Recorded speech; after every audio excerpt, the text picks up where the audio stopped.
Well, Bassem, Piers. it's good to see you. It's good to see you too. Last time, obviously, we did it remotely. Yes. You were here. I was in London, and you complained that it was an unfair situation. You couldn't see me. Your earpiece kept falling out. Yes. So I thought, okay, fair enough. I hear you.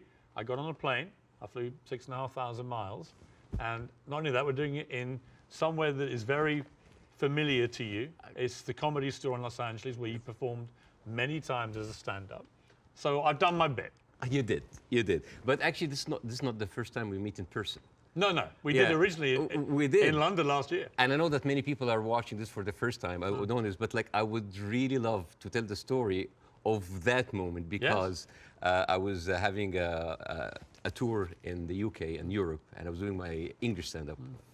And one of my, advertising promotion plan was to come on your show. So my agent called me, it's like, Bassem, you're going to be on Piers Morgan. I said, damn. It's like, what's wrong? It's like, well, Piers Morgan blocked me on Twitter. I did. And he said, like, what did you do? I said, well, during January 6th, the insurrection, you tweeted something about it. And I was so angry at what's happening. And I remember you having you and Donald Trump in a picture. And I said the guy who had Donald Trump with him, whatever. and then I used like very harsh words. And of course, you blocked me. So and then I said, like, does he know? I don't know. Does he know? I don't know. Does he know? I don't know. So I walked into the studio, and the moment I was like being seated and they're preparing before we go on air, and you said, "Oh, hi, Bassem. It seems that you have more followers than me, but it seems that I blocked you. Why?" And I told you, and then we said the story on air. And it was funny because I made the joke, I was like, you have always been standing against cancel culture, and you just canceled me on Twitter. But we agreed that this is not canceling because this is your own space and you're free, but now you're unblocked me, and we're here. And we're here. And it was, and actually we agreed about January the 6th, by the way, just for the record. I was, don't know about you, maybe you weren't surprised, I was completely staggered by the response globally to our interview several weeks ago. Were you taken aback by the scale of it? Yes, of course, but I understand why. For many years, the media covering the Middle East has been showing a certain point of view. I'm not going to say bias, but I would say it did not allow certain voices from the other side to be heard. And that is why you see the frustration. Whenever you speak to people in the Middle East, they tell you the same thing. They're not very happy with the coverage of the Middle East because our voices are not heard. Now, I am the least qualified person ever to talk about this conflict. And yet, just because I relate some of the talking points that we say and we hear the whole time, people felt heard.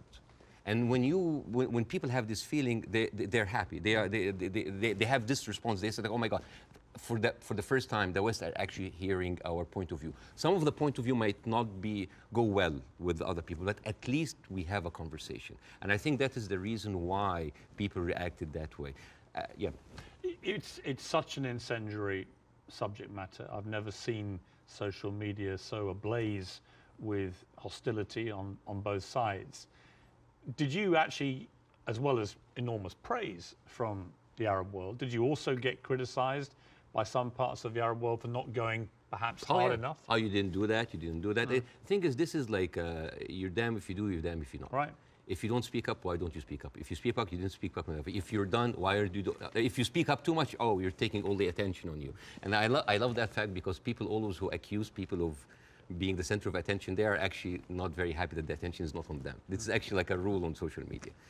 But yeah, there was a backlash, but there's also a backlash from the other side, which I mean, here and other comedy clubs, I worked with people from all kinds of different backgrounds, Jewish, Christians, Muslims, Arabs, atheists, all kinds of people. And there are a lot of people who went into my socials like, oh, so you're a terrorist sympathizer now, And I think it is important to have a nuanced, deep, interesting, intelligent conversation. A lot of people waiting for this are kind of like, yeah, Bassem, bury Piers, show him. And this is the problem with the news today. The problem is the news today, it's not about the news anymore. It's about the people giving you the news. So it becomes a show, a circus. Two gladiators in the Colosseum, two pigs fighting in the mud. And this is why people don't get anything out of it. It's a circus. You know, one of the things I heard a lot was, who is this guy? And they weren't talking about me. Sometimes I wonder. Now, obviously, you're very, very well known in the Arab world. You're known as the kind of, they called you the Arab Jon Stewart, and you're well known in America, but you weren't that well known, for example, in the UK. And I think what this interview did, it made a lot of people think, wow, all right, this is incredible. But tell me more about Bassem Youseff. And I did a bit of research into your life, and it is a fascinating journey that you've gone on to get here to Los Angeles. And I think it's worth just taking a little beat here to talk about this, because you began in Cairo as a heart surgeon. I mean, that was your career path. Yes. And you were a heart surgeon. I was a heart surgeon until, I spent 19 years in that career, 7 years in medical school, 12 years as a practicing doctor. And 2011 happened, and the revolution happened, and I had my own show on YouTube. I did like small videos. Well, I'm going to come to this, because I was by coincidence, I had just joined CNN to replace the great Larry King. And I hadn't actually done any live show. I'd done a few weeks since I joined of taped interviews with big names, Donald Trump, Oprah Winfrey, things like that. And I was flying back to Los Angeles when I got a message that Egypt was going up in the start of the Arab Spring. And I actually went to a studio very near here, about a mile down the road on Sunset, the CNN studio, the old Larry King studio. And I went live for the first time, and it was about the Arab Spring. It was about what was happening in Egypt. And at the same time, you, in Egypt, were actually in Tahrir Square, helping wounded protesters, actually medically treating them. I mean, this was a kind of movement that inspired a lot of Egyptians. At the time, I was in the hospital, and a lot of people just had volunteered, and the nurses were just like giving us like supplies, go, and we were going there, and we were basically tending to the wounded, because it is, and it kind of gives you a different perspective when you see helpless, defenseless people who are not armed, who are being beaten by security forces, military forces, being shot, being hurt. And all we can do is just like provide some medical attention. And it kind of gives you a perspective to see how humanity sometimes can show its most ugly face. And the suppression of free speech, freedom of expression. The ability of people to say what they honestly feel about a situation. And the suppression of people's basic rights to freedom. Absolutely, And that kind of like taught me a lot, and inspired me to do the show. But well, you start. I mean, it's a crazy story, this, and I want to tell it, because you just decide to do 5-minute stuff on YouTube.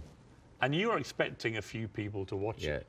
And then literally it just flies, and suddenly you're getting millions of people watching this. And very quickly, one of the big networks comes in, and then you're suddenly doing this stuff for 30 to 40 million people. Like a third of the entire population of Egypt is tuning in to watch it. You're the biggest star of Egyptian television. Oh, please. You were. Don't stop.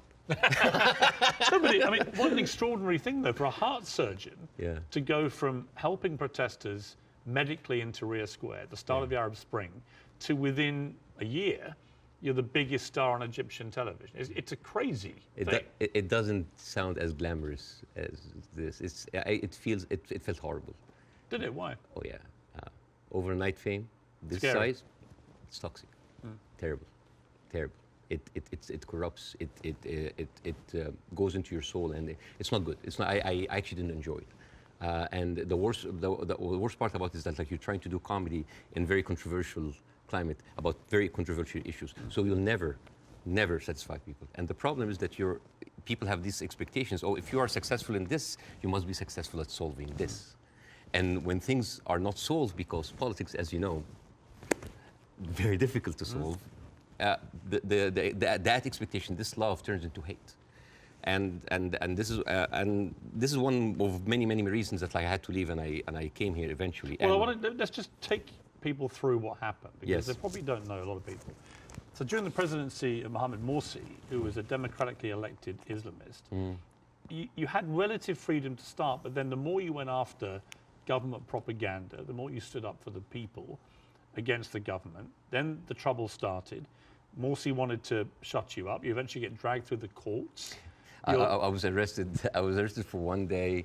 It was a warrant for my arrest, and then I turned myself in, and I was interrogated.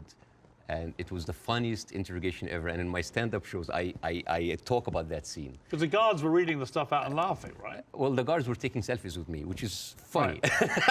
Right. The exchange between me and the prosecutor, general prosecutor, was extremely funny. I mean, I don't like to victimize myself. I don't like, oh, look at that. I actually like to find humor. But why were you arrested? What was the criteria? Oh, yeah. I think the list was insulting Islam, insulting the president, spreading false rumors, and disrupting the fabric of society. And it was, I think the people in the room didn't know what to do with me because they ended up discussing my jokes. So it turned into a writer's room. And I was kind of like, how do you think we make this funnier? And it was the funniest exchange ever. And after 6 hours, I was let go. And was it scary, though, at the same time, that suddenly the machinery was getting a grip of you? Because it was to get a lot scarier. But was it in that moment when you first got arrested, you thought, I'm being arrested for breaching my freedom of speech, right? For some reason, I just like went with the flow. I went to the interrogation wearing the big hat. I went to the show. It was just, I just wanted this to be a farce because I just like, you're really coming after the comedian. And I just tried to enjoy myself, but deep inside I was dying. Well, it gets serious enough where you may have died, because actually Morsi gets, of course, deposed. In comes General El-Sisi in a military coup, and he doesn't find satire a laughing matter, particularly when the jokes are about him. You get blocked. They literally block your show from airing. I aired one episode, and it's interesting. This is a very interesting story, because the first episode that was aired after the removal of the Muslim Brotherhood, everybody was waiting to see what I will say. Because by that time, all of the Islamic channels that were, I mean, like me and Islamic channel, like it's like they had 5 channels, and they were like me and them going like that. They had like 5 channels that have only 1 hour a week. And then they were removed. And then a lot of the other dissident voices were also being shut down. Now, people are waiting. What will Bassem say? And on the day that the show aired, the next day I went out, and everybody's like, good, at least somebody is speaking. It was a very controversial episode. Nobody liked it. And yet everybody liked it, because people said, like, you're supporting the coup. No, you're the Muslim Brotherhood.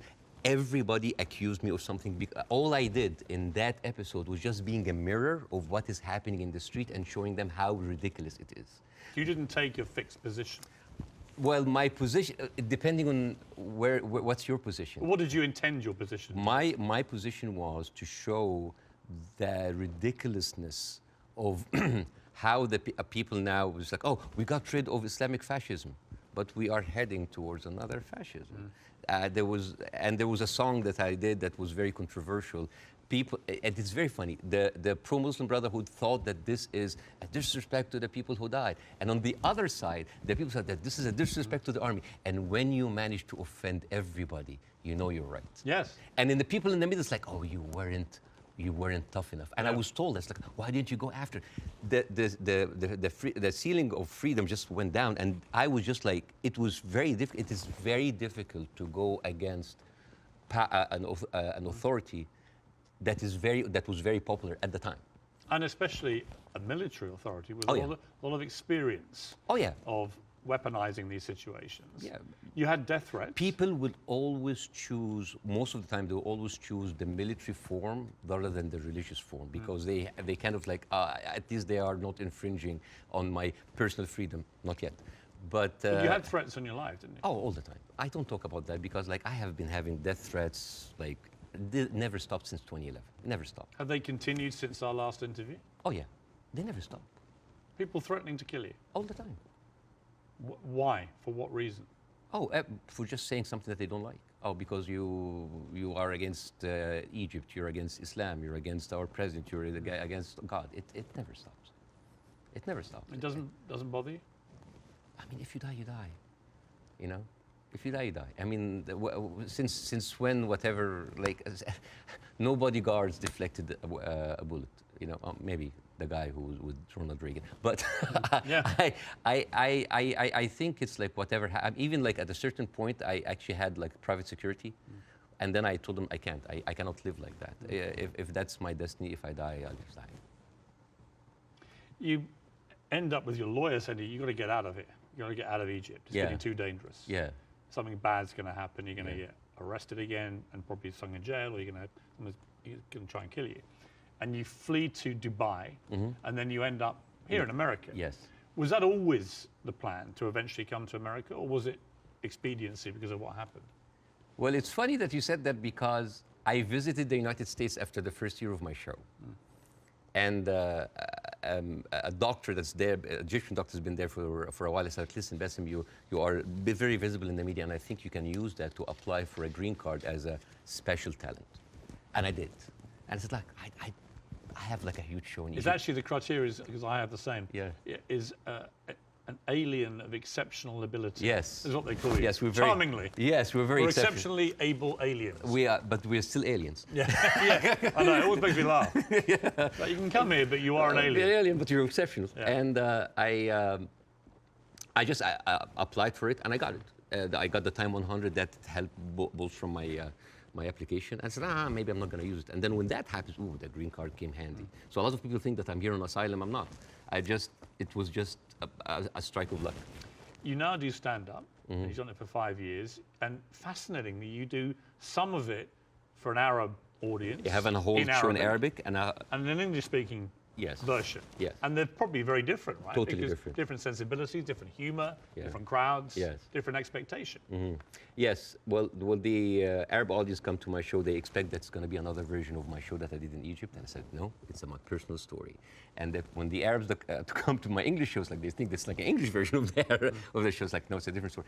Even then, this weekend, right before I met you, because of our interview, I sold out Arizona. Really? Yes. And I stood, and the first thing I said, like, who here came because of the Piers Morgan show? I was like, I was like, boy, you're gonna be disappointed because this is not about that. But isn't that amazing? I mean, Yeah. that shows the power of that interview. Yeah.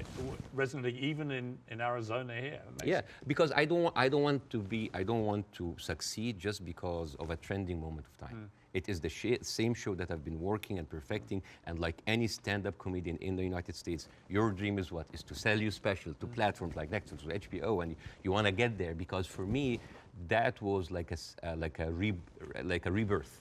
Because I thought like everything was lost. I came here, I had nothing. As first 3-4 years, it was terrible. The first 2 years I was doing stand-up. Oh, I bombed hard. And I went home crying. I said, like, I'm not going to make it. And then suddenly I have already a tour. I mean, even before our show, I already had a set tour. And now I'm having like this ability of like talking to people with different languages, talking to all these different languages. The show that I did in Arizona had an incredible mix of Arabs and Americans.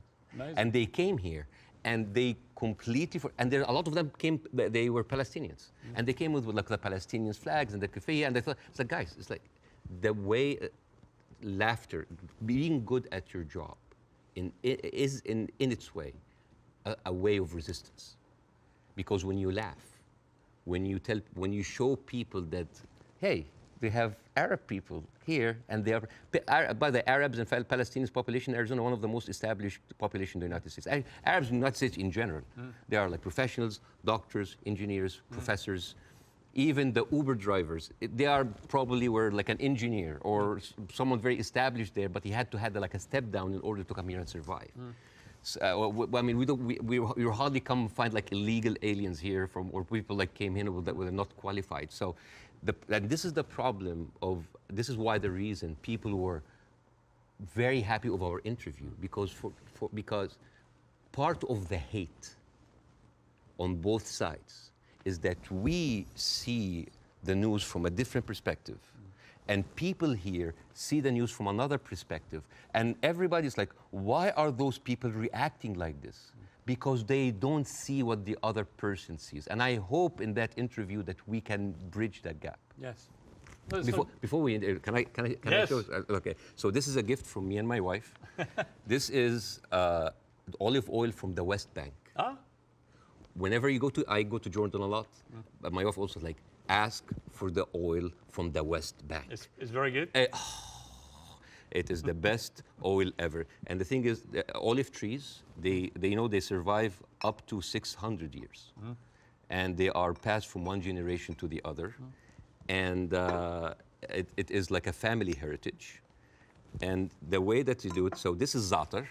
Za'atar is basically thyme, and you add to it sesame and a bunch of herbs. And the way that you eat that, you take like a piece of bread. We don't have to do it now, maybe at the end of the interview. Yeah, we'll do it, yeah. And you soak it a little bit in the oil, and then you take the za'atar. And I'll demonstrate here. Chuk, chuk, chuk.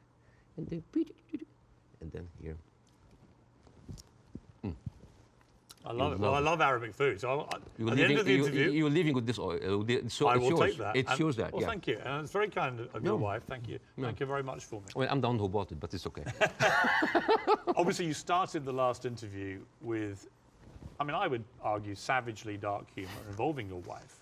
How you've been trying to kill her, and she was using your kids as human shields and stuff. And I'll be honest and I'm with you. still trying to. But you know what? When I failed, you know what I did? I went out to the house and I just like randomly slapped other neighbors. So, it's interesting. By mistake. Now, this time I'm ready for you, okay? This time I'm ready for the humour. Oh, you're ready, okay. No, but it's interesting because last time I was very taken aback. And I remember thinking, as you were doing this right off the top, I remember feeling very uncomfortable, unusually uncomfortable, and thinking I didn't know how to react to that. I didn't know whether I was supposed to laugh or be silent, and I sort of ended up sort of slightly grimacing, half laugh and listening. And then I realized it was very powerful what you were doing. It was satirical, but it was savagely satirical and extremely effective. And that's why I think the interview did so well. But I'm not going to pretend that I found it easy to listen to it or to react to it, because I didn't. You know why? Because all I did was just take the talking points that's been in the media, not just for after October 7th, all through the conflict. It's always like, we need to kill it. All right. You need to kill 5? No, kill 10. You need to kill some? No, kill all. This is what satire does. You take reality, flip it on its head, exaggerate it, and then you can see how sometimes very uncomfortable and even sometimes stupid that sounds. Because I was just reacting to whatever the media is telling me. It's like, oh yeah, okay, let's do it. There's no pushback. So suddenly, the person who's proposing the most extreme measures is like, oh, we'll take it, oh no, that's too much. So that was like a very simple technique. I just took the talking point and just exaggerated. It was devastatingly effective, I think. Yeah. First, before we go any further, how is your wife's family? Because she is half Palestinian. Yeah. Are they okay? They're good. They're good. They are safe for now. Yeah. And as like the last week, there was no internet, as you have. Yes. You know, I saw you tweet at the IDF. It's like, how can they know? You know how many views that tweet's had? Nearly 40 million. Yeah. Me just saying, how are they going to see this message if you've cut the internet off? Yeah. I'm wondering if the IDF's like, why aren't the Palestinians liking my tweet? Because they don't see it. Right. No, but I thought that was a perfectly correct assessment of it. Yeah. But the reaction to that tweet I did was enormous, as everything is in this thing. And I had a lot of people say, finally, Piers, you get it, right? Finally, you get it. And I wanted to say, listen, I'm trying to reach a place where I get this, but it's an incredibly complicated issue for someone who is not Arabic or Jewish to poke their head into. And I've had to cover it as a journalist for a long, long time. I think I said to you before that I was editor of a Daily Mirror in England when we opposed the Iraq War, for example. So, you know, I have taken stands on this thing. On this one, I find, and I'm going to be completely straight with you, I discussed this with Jordan Peterson this week, and he did a pretty incendiary tweet in which he said, give them hell, Netanyahu, enough is enough. And he was actually very self-reflective about that in the interview we did this week, where he later issued a 20-minute video, because he said sometimes a one-line tweet can be unnecessarily inflammatory to people. Much better to take time to explain it. Here's where I've got to with this conflict now. I viewed what happened on October the 7th as an absolutely appalling atrocity, a terror attack of unimaginable horror. And I absolutely think that Israel has a right to defend itself from the people who committed it, Hamas. And I've questioned for the last 3-4 weeks, what is a proportionate response? And I have said repeatedly, I don't know the answer. I want people who have a view to have a view about that. And I'll ask you again, about where you think we are with this.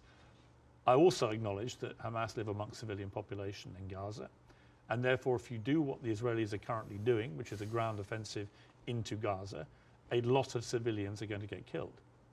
And at what point does that become disproportionate or even illegal? And I don't know the answers to those questions.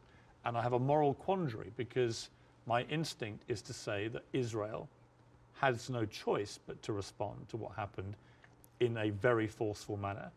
I understand why they want to eliminate Hamas altogether. I understand that if they feel they can, then perhaps we can move to a two-state solution or peace or whatever it may be, although I don't think Netanyahu will ever be the person to do that. But the moral question for me is, at what point does this become disproportionate? And when you see thousands of children being killed in Gaza, it fills me with utter horror. And then people say, well, do you condemn it? And I find it very easy to condemn Israel turning off the water, Israel turning off the power. I think it's ridiculous that Israel should have that power over millions of people who are not part of their country. I think it's terrible what's happening in the West Bank with the settlers. I think that the stuff there is completely easy to condemn. But can I, hand on heart, condemn Israel trying to destroy Hamas after what they did on October the 7th? That is where I'm struggling to find myself saying I condemn it, because I believe that they are right to try and destroy Hamas. Now, what do you feel about my moral quandary? Well, there's a lot of points, very lot, and I think this will kind of like lay the ground rules for that interview. There is a whole thing about like Israel right to defend itself, the condemnation. First of all, let's start with condemnation. Yes. You want my opinion? Yes. Condemning Hamas or condemning Israel? Yes. Completely useless. Completely useless. Why? I condemn Hamas, you condemn Israel, interview is over. What happened? Nothing. It is just checkpoints, like morality checkpoints. But I've interviewed a lot of pro-Palestinians, for example, some of whom will immediately say, I unreservedly condemn the terror attacks of October the 7th, and then go on to criticize Israel. And I think that's it's a position I can completely respect. Yeah. But I find it much harder to respect a pro-Palestinian guest on my show if they simply resolutely refuse to say that they can condemn the terror attacks. Yes. I find that less worthy of respect. But you see, this is the problem with the news. We go into the circular motion of the same answer. One thing that I have noticed, not just on the coverage of these events, the events before and before and before, every time this starts, people say, we don't know what's happening. It's a very complicated situation. Right. What is happening now? And for me, as a viewer, if a conflict that's been there for 75 years and the media with all this technology has been covering it and we hear the same exact words, we don't know what's happening. It's complicated. It's a very complex. That is a failure of the media apparatus. That is the failure to themselves and for the audience, because why every time this happens, it seems like it is happening from point zero. And I think to help understand that, I will get to the October 7th. I will get to the condemnation. I will get to the self-defense. But I think maybe we can we have like all the time in the world, and we can discuss, this interview could be a bookmark, landmark for maybe looking at that conflict in a deeper way that nobody had gone there before. We had the views, we have people waiting. Yes. You know, as I said, I'm the least qualified to discuss that, but it's an opportunity to use it. I'm not massively well qualified myself. Yeah, both of us. Like, I mean, look at us. I'm an Irish Catholic. I mean, right? look at us. Yeah, two privileged people. One white, one white wannabe, discussing the most complex conflict of our history. But I want to start in a totally different area. I want to start with anti-Semitism. Yes. I think it's an important issue. Yes. I think there is a rise of anti-Semitism in the world, and I think this is very dangerous. And I, as a Muslim who has been through events where there were terrorist attacks somewhere, and that reflects on us, I can completely feel that. Since what happened, I had text messages from the Jewish friends, are you okay? Are your wife's family okay? And I was texting them, are you okay? And I think it is very important to agree on the language, because the word anti-Semite has been used and abused, and most of the time not for the good interest of the Jewish people. Because the first 2 days of the coverage, I watched the news, and there was a lot of protest that was led by Jewish Voice for Peace, and they were led by people who opposed the Israeli attack on the civilians. And I remember quite well, many of the Republican representatives in Congress came out and they were calling these the global intifada, the global jihad. I love it when they say jihad. They sound like a horse. Jihad. It's very funny. Or they say like, these are, and I quote, Iranian-backed jihadists. And I said, wait a minute, but most of those people are Jewish. Those people who took over the Capitol, the same people who took over Central Station in New York, which is known as the biggest civil disobedience event in America in the last 2 decades, they were all Jewish. And then I find Nikki Haley saying anti-Zionism equals anti-Semitism. And then I remember it's like, oh, Jewish people in America are saddened by the fact that they are not citizens of America or citizens of the world, but they are citizens of Israel, and they have to back Israel in whatever they do. And these are not my words; these are the words of Jon Stewart. He went down and he said it's very, very important to divide these two. And what is very, very interesting. Would you compare that on that specific point to the way that people try and say all Palestinians are responsible and accountable for what Hamas do? Yes, yeah. In other words, I think you can be very critical of Israeli government and their policies and Benjamin Netanyahu and the politicians, but that doesn't mean that you have to take that criticism to innocent Israelis who may have exactly the same criticism themselves. And this is why it is very important to have these kind of discussions, because the saddest thing that I saw is the people that were in so much support of Israel are anti-Semite themselves. MTG, Marjorie Taylor Greene, you know, she said like, oh, I send my aides, and they took pictures of the protesters. Basically, she's surveilling protesters. And Marjorie Taylor Greene is very known for a very famous post in 2018 where she blamed the California fires on a Jewish space laser gun. Do you remember that? Do you remember that? I was just like, oh, they were burned because Jewish investors, Rothschild and Finstein, anything that ends with Stein, because that's of course sounds Jewish, they put a satellite and shooting laser beams to. It's possible. And not just her. You have Steve Skoulas, thank you so much. He is now the Speaker of the House, and he has been invited before for an organization that was funded by David Duke, the founder of the KKK. You have Kevin McCarthy, who is the former minority speaker, leader of the Republican Party in the House, and he accused Jewish billionaires of rigging the midterm. So how come those people are accusing us of anti-Semites? So here's the thing. So let's go to the equation that Nikki Haley put on Twitter. Anti-Zionism equals anti-Semitism. No, it is true. People who hate Jews, they're also anti-Zionists. It is true. And you could be someone who hate Zionists, who don't like Zionism, and you are Semite. You could even be Jewish. And guess what? You could be a Zionist, like those people, supporting Israel, and at the same time you hate the Jews, because the chant, Jews will not replace us, these echoed in Charlottesville. It did not echo in Gaza. I mean, in Gaza they say worse stuff in between the bombing, on their downtime.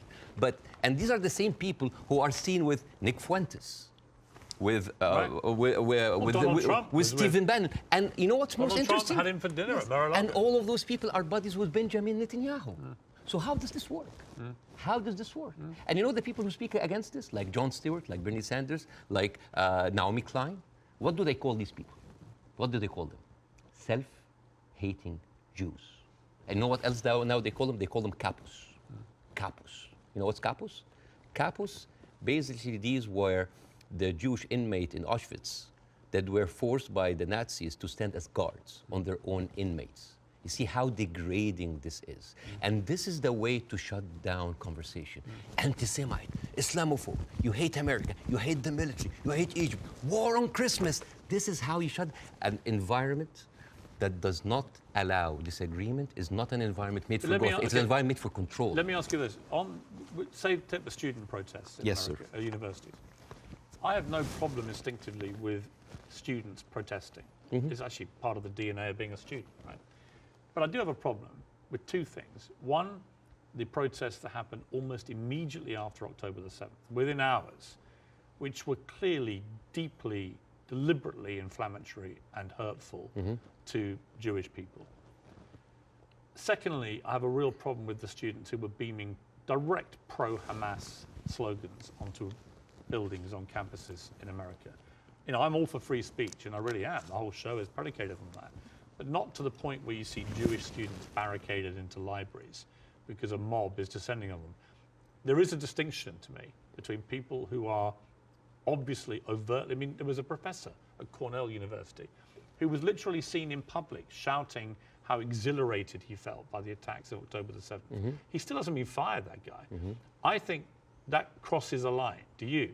Yeah, I do not like this way. I mean, I can understand why, but I don't condone it. I would never, because you have to understand these people, again, I'm not supporting them. I just want to make sure about two things. The reason that I started with anti-Semitism, because I wanted to make sure to clear any confusion that when I speak about Israel, I'm speaking about Israel. Yes. When I speak about Jewish people, I'm speaking about Jewish people. Yes. When I speak about my Zionists, I'm speaking about Zionists. It was very, because No, I think it was very powerful that you did that. Yeah, I have and to be careful. That's the first thing you did, because I think it's really important. Yeah, but at the same time, when I tell you why does that happen, it doesn't mean that I condone it. There's a difference between explanation and justification. Those people who are exhilarated, the way that they see, this is the same reason why people were so happy about the interview. What do they see?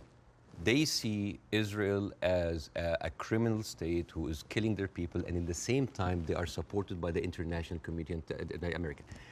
They have no guns, they have no superpower backing them. All they have is just a feeling of happiness, like, yes, our enemies that we cannot touch them has been hurt. All they can think about, that these are their enemies that have been hurt, right?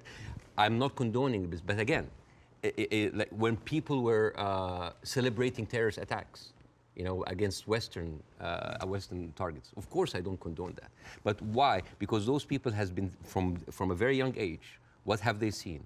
They're not being heard by the media. The plight and the suffering of the brothers in Israel, in Palestine, in the Arab world, are not being heard. People in Iraq, you know, like when America and Britain invaded Iraq, right?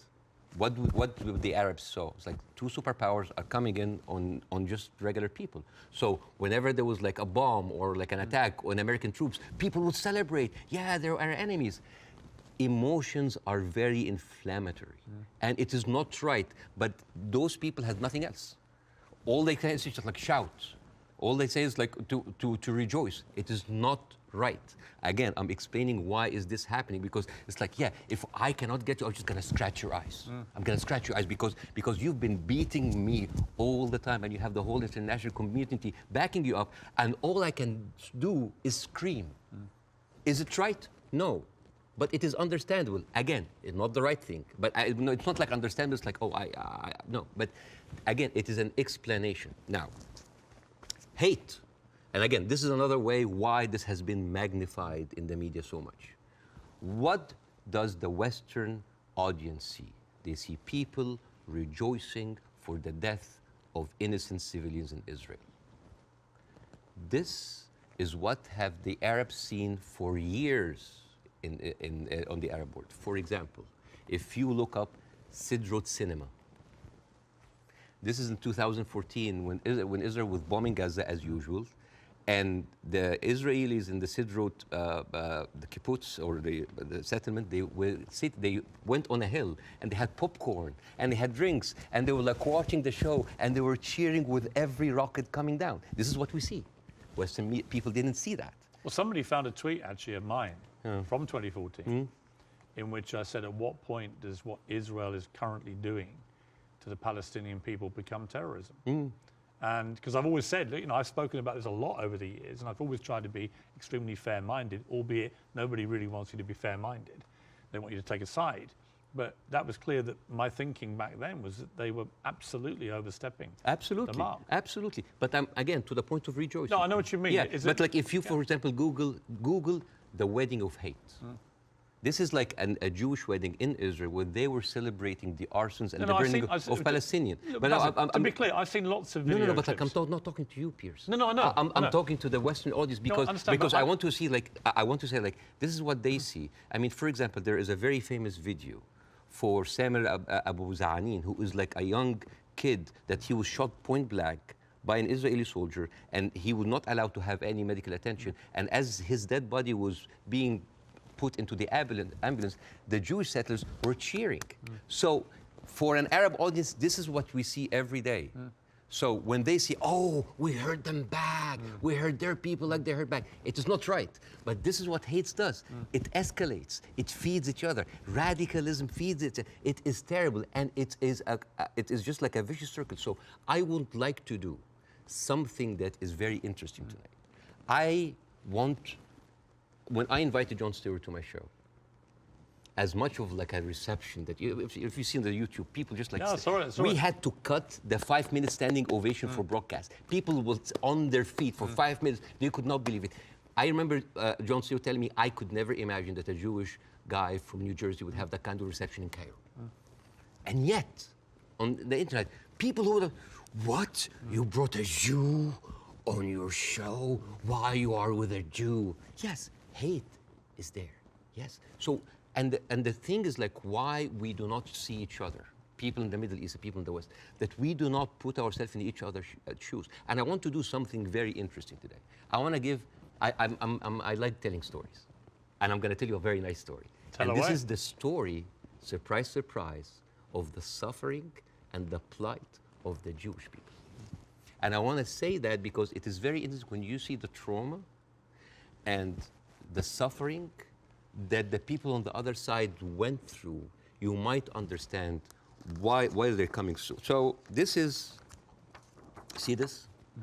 This is a map of all of the history of the expulsion of the Jews in Europe. They've been like, I have never seen a minority being kicked around this much, right?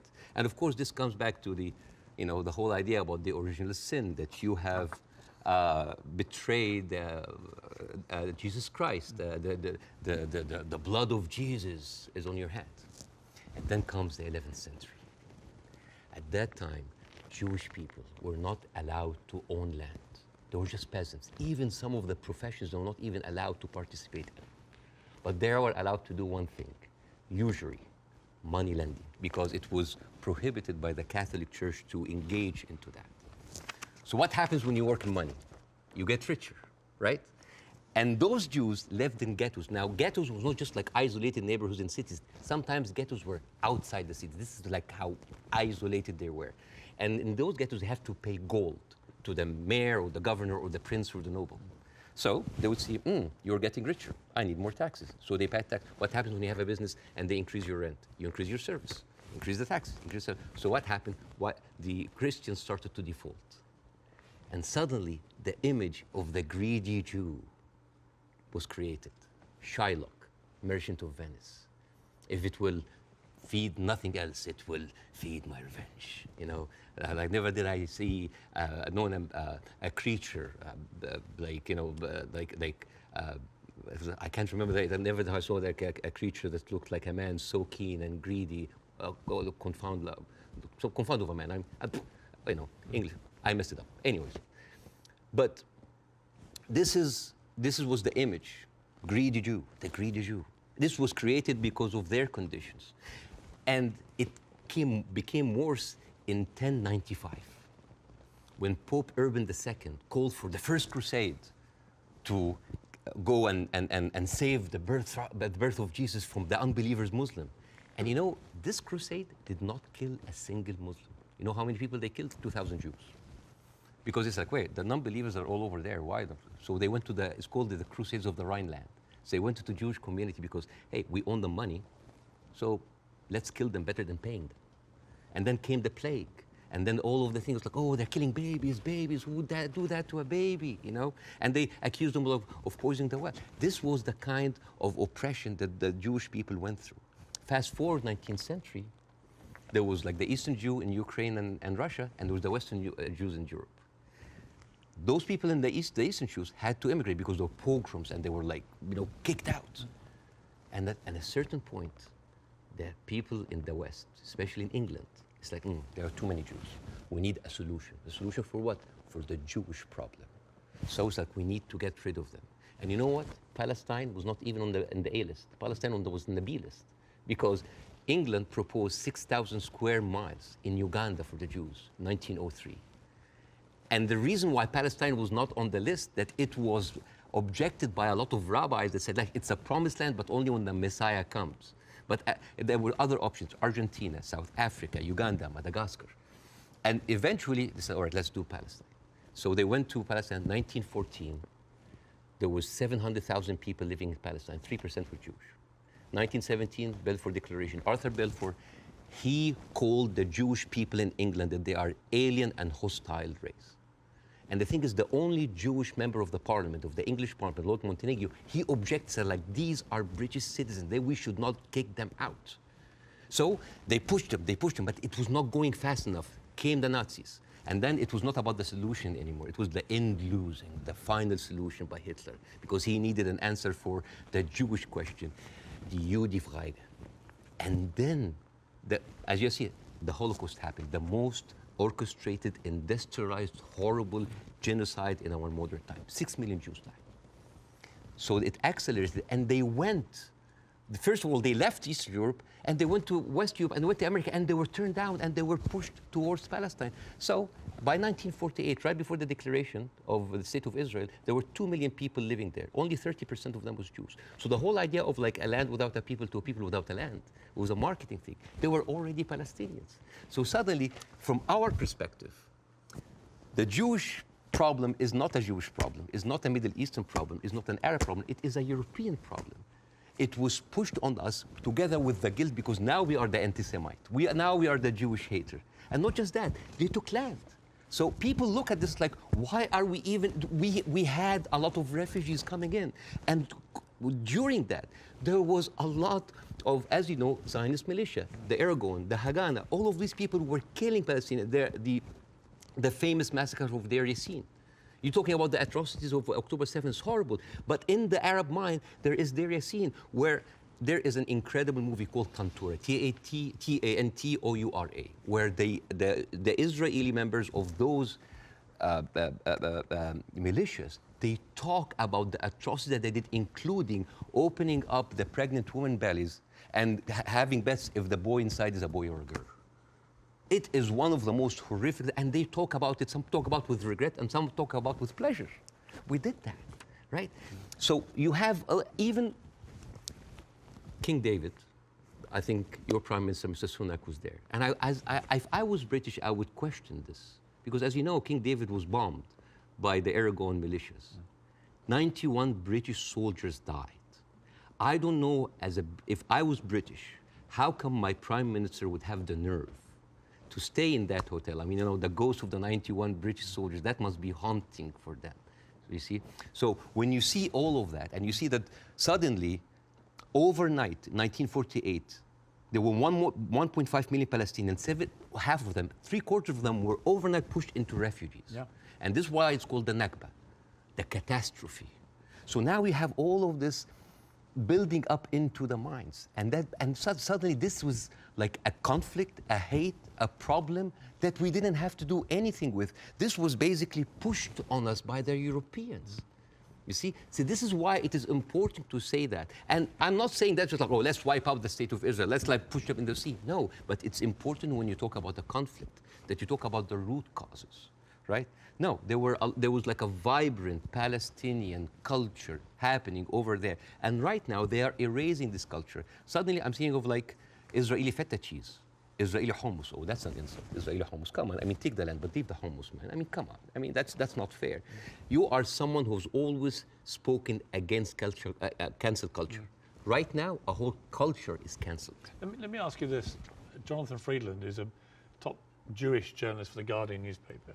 He wrote a very interesting column last week in which he said, at the root of all this, you could argue you have two sets of people with just cause, and they believe passionately in their just cause. and he was sort of advising people not to take sides unless you really understand the history. Would you agree with that? Would you agree that both sides have legitimate just cause? Not with the methodology that's taken place, and you've given an extremely detailed analysis of the build-up to what happened in 48. To me, it's pretty clear 700, 800,000 Palestinians were displaced from their overnight homes, and it should never have happened. And that has been absolutely, I think, the root cause for so much resentment.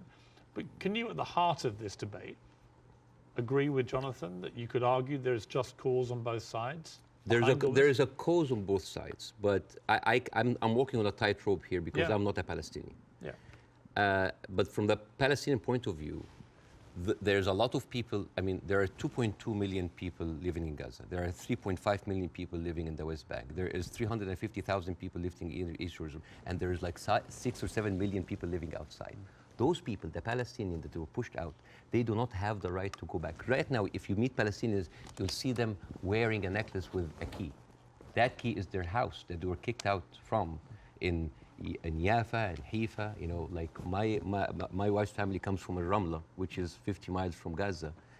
And according to the law, those people have absolutely no right to go back. Even if you are a Palestinian with an American passport, they give you hell in order to go in. And yet, a Jewish person born anywhere in the world, born in Poland, born in Ukraine, no question asked, he can jump on a plane, land in Israel, and get the Israeli citizen and take a house that most probably belonged to a Palestinian. So it is not just like it is an ongoing injustice that has been happening. Now, I mean, where would you criticize, if you're being fair-minded, where would you criticize from 48 onwards the behavior of the Arab side? Well, put yourself in the Arab side. At 1948, you constituted 70% of the population. Suddenly, the UN is giving you 48% of the land, right? Not just that, I mean, the Arab regimes, because they did terribly, and see, this is the thing, like, Arab nationalism at the height of these people feed on each other. You know, because it's very, very important to have a problem. Oh, it's Israel. And for Israel, oh, it's the Palestinian. It's a very good distraction. I mean, sometimes I feel that like the Palestinian cause is very useful for both sides to stay there as attention because it's always a way to reflect. But, and this is a very important question because in the mind of the Western audience, they always thought of the Palestinian resistance or the Palestinian side as like Islamic, as militant. No. As a matter of fact, some of the early suicide bombers were female Christian Palestinians because they, like the RIA, you know, they were fighting for a land. The whole idea of Islamization of the whole cause came very later. As a matter of fact, you will find this very interesting because when I saw this, I did not believe it. This, you know, the Fatah movement, which is the PLO, the Fatah. This was their slogan. Can you see? You see there's a crescent, a cross, and a menorah. And they say unitary, democratic, non-sectarian. So basically in the 1960s, Fatah were basically marijuana-smoking tree-hugger hippies. And yet that didn't work, right? And the thing is, I always hear that like Arabs were giving so many chances for peace. That is not true. As a matter of fact, all along history, Israel didn't give an inch of land by peace. 1973 war, they gave back Sinai because Egypt like initiated the war. 2006, they went out of south of Lebanon because of the resistance they have. Even the disengagement of Gaza, they didn't do it out of the goodness of their heart because they had too much casualties. And even the Oslo Accords, the peace treaty, the one that Isaac Rabin and got the Nobel Prize for, they did it because of the Intifada. So what is the message that Israel is giving to the Arabs? I will never give you anything with peaceful resolution. You will always have to fight for it. Do you not think that, for example, I mean, Bill Clinton feels this very strongly, that there was a great deal to be done, and Arafat, just in the end, having indicated the whole time that if we got to this place, there would be a deal, just walked away. That was the closest that everybody came, and that actually, I mean, could Clinton have done any more than he tried to do then? I am not, again, that's why it's very important to have people who are much more qualified than me to talk about this. But two things I can say about that. Number one, the whole thing about the Oslo Accord, there was a video for Netanyahu who was talking to the settlement offer 2001, and he was bragging about sabotaging. He was talking to us like, I sabotage it, like there was going to be no peace. Yeah, you've seen that, right? Yeah. And in that video, if you remember, when he was saying like you have to hit them hard, 2001, no Hamas at the time. They were talking about the Palestinian Authority. We have to hit them, we have to kill them, we have to make them feel the pain. And then one of them says like Bibi, but wouldn't America kind of just like, so what? The American public is easily manipulated. 80% are with us. It is absurd. And as a new American, where I can have the privilege of being retrospectively angry, I said like, this guy is mocking the government and the people who have been with him all the time. It's like, oh, they can be easily manipulated. They can do it. And even, by the way, even Isaac Rabin, the one who actually did the peace accord, he was known famously, say, the way to actually beat those children is to break their bones, called the broken bones policy. They will like get those kids and break their bones on the pavement. So this has, the whole idea about like Israel wanted peace and Arabs only wanted to fight is a very, very bad representation. I actually think as it's gone on, the genuine will on both sides for peace has not existed. No.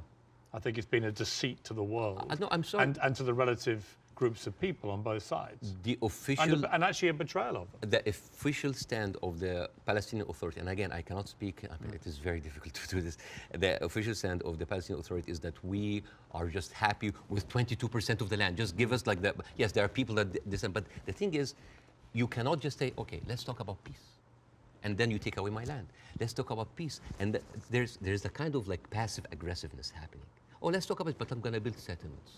I'm going to suffocate your cities and your villages. You see, I think that has been incredibly inflammatory. Yes. Worsening the situation. I think putting back the chance of peace. I mean, Netanyahu, I interviewed Netanyahu earlier this year in the middle of the big social protests in his own country. And I couldn't understand what he thought he was doing, except that it seemed to me political expediency, that he had to get power, you know, again, he had put a bunch of right-wing headbangers into his cabinet who have incredibly bad records, speak in an incredibly incendiary way about Palestinians, for example, and that he did this for power, and then he launched, because they were pushing him to do it, a ridiculous assault on the integrity of the Supreme Court, the independence of the Supreme Court. And many Israelis rose up. So Netanyahu has become, to me, a big problem. Right? And the people, all the polling shows that. Israeli people are very unhappy with Netanyahu. I don't think he's ever going to actually want to forge peace. And in fact, I think he was instrumental with Hamas in wanting to keep them in power, because he felt that that would create the split with the Palestinians, with two political groups, and that would be good for Israel. And it was leaked in a Likud conference in 2019 that he was bragging about giving Hamas money because this is a way that we can keep Palestinians divided, and yet so we'll never have one. So this is a guy who was. But look, we can agree about Netanyahu, I think. No, right? But not just Netanyahu. There's a book. And I would say most of his cabinet. There's a book called The Fear of Peace. It's by Moshe Zimmerman. And he's an Israeli historian, and he said, like, the average Israeli citizen does not have a vision of peace. Because for 70 years, this is a country that has been, the war has been going on for, they have been expanding because of war, the military is taking over, so the whole idea of peace is not even there. It's not just Netanyahu, like you have, I remember you have interviewed Naftali Bennett. Yes. And I think you tweeted that like that was like a very kind of reasonable take. Yeah. I don't think that's reasonable. No. Yeah. But like this Naftali, he went after Queen Rania, and he called up shame on Queen Rania. No, I didn't say reasonable. I just said this. I did a fire emoji. Yeah. Yeah. I just said what he was saying. Yeah. I mean, I was going to ask you about Queen Rania, and let's ask about since you've raised it, because Queen Rania accused the West of a glaring double standard. She said, "This is the first time in modern history there's such human suffering, and the world is not even calling for a ceasefire. So the silence is deafening, and to many in our region, it makes the Western world complicit."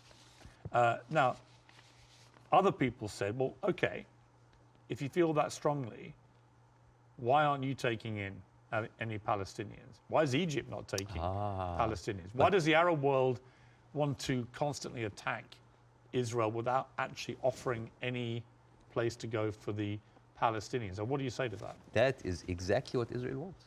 And that is exactly what might actually starts Third War III. This is the war solution. These are Palestinians, these are their lands. And then suddenly take them. Why? So they've been basically kicked around from their homes. And now another country should take them? You see what will happen? Imagine this. Now, and because Israeli official has been talking openly about this. It's like, why don't they just go in Sinai? Why they go?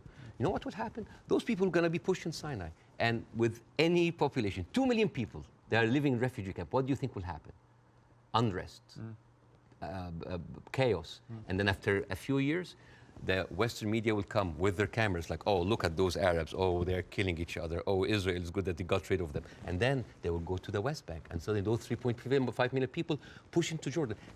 The whole idea, why does Jordan take them? Why does Egypt take them? The same question. Europe has 44 countries. Why don't they take Israel? America has 50 states. Why don't they give them Florida? I mean, we seem to complain about Florida the whole time. Why don't they just like give Israel? The whole idea was like, oh, you're Arabs, you're all the same. No, no, no. Because what will happen then? So Israel will move into Jordan? That's like, oh, Saudi, why don't you take the Jordanian? So this is not a solution. This is not a solution. Bassem, I hear you. I'm not taking a position either way. Let me ask you directly. But I want to say something about what Queen Radia said. Okay. The whole idea about like the West. Yeah.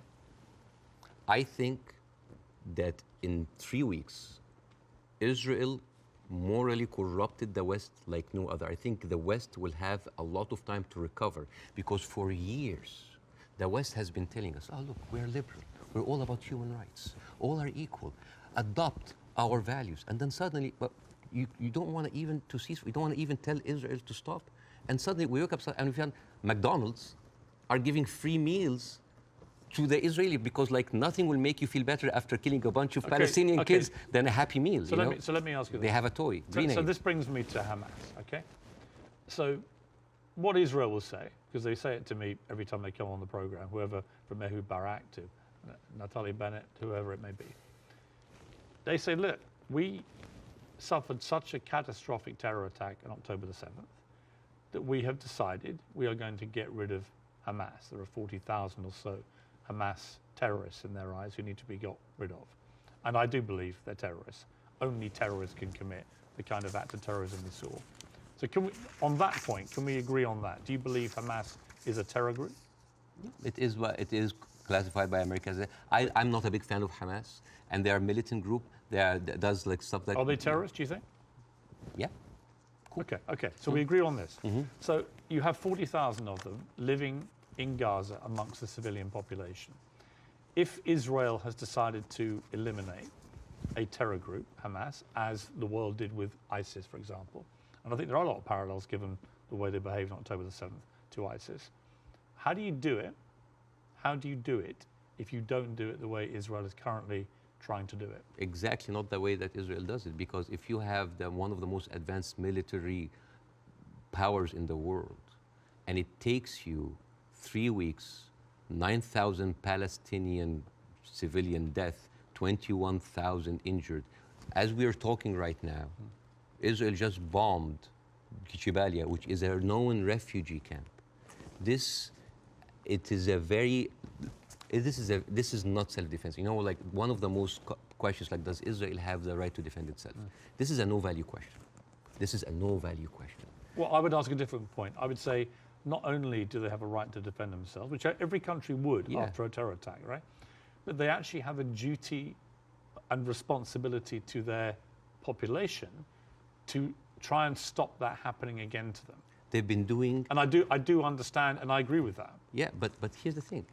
If it takes you all of that time, all of these civilians, to take out a few hundred guerrilla fighters... We don't know how many of the people... A few thousand. We don't know. It doesn't matter. Yeah, but Bassem, you don't know and I don't know. We don't know, but right? like... We don't even know if the casualty numbers are correct because they're all coming from Hamas. And we should believe Israel? No, not necessarily, no. No, I don't believe either side. But here's my problem with Israel. But here's my point. I don't think we should assume that we know these statistics are correct. I don't think we should assume we know exactly how many children are being killed. We do know a lot have been killed, so the moral argument remains the same. But we don't know how many Hamas terrorists have been killed in the last 3 weeks? We just don't know, do we? So basically, we're dealing with a very incompetent military force that has been sucking America dry for years, and then they cannot do the job. But how else do they get rid of Hamas? Not like that. How do they do it? I don't know, but not like that, because they've been trying. But you've got to have another. They have. First of all, I'm not a military expert. Second of all, understand. Second of all, they've been trying the same thing for years. They go in. This is not an eye for an eye anymore. This is an eye, a limb, a life, a house, a neighborhood, a whole population for an eye. But they don't see. I mean, your friend Ben Shapiro, that you particularly despise. Oh, I love Ben Shapiro. He's very smart. Oh, yeah, but you've been very critical of him, and that's fair enough. I'm sure he would be of you.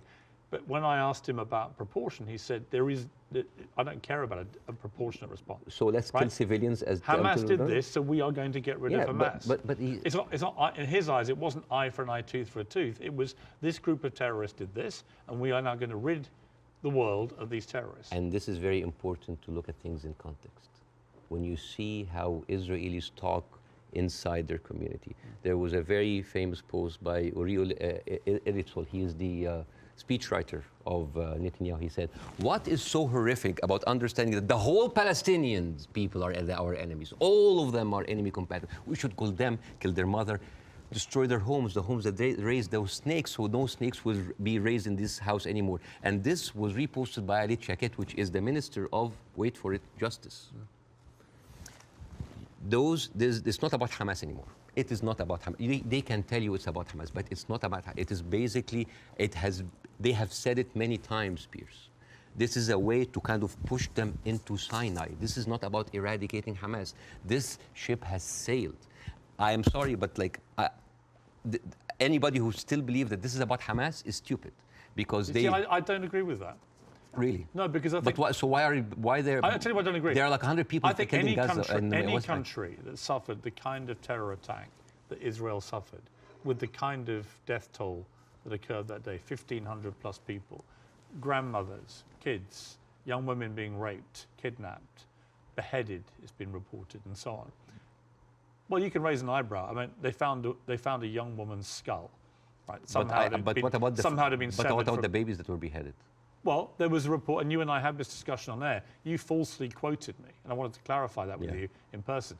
You thought I'd said that 40 babies had been beheaded. So what did you say? I never said that. What did you say? I said it's been reported that 40 babies were killed, some of whom had been beheaded. That's what I said. Yeah.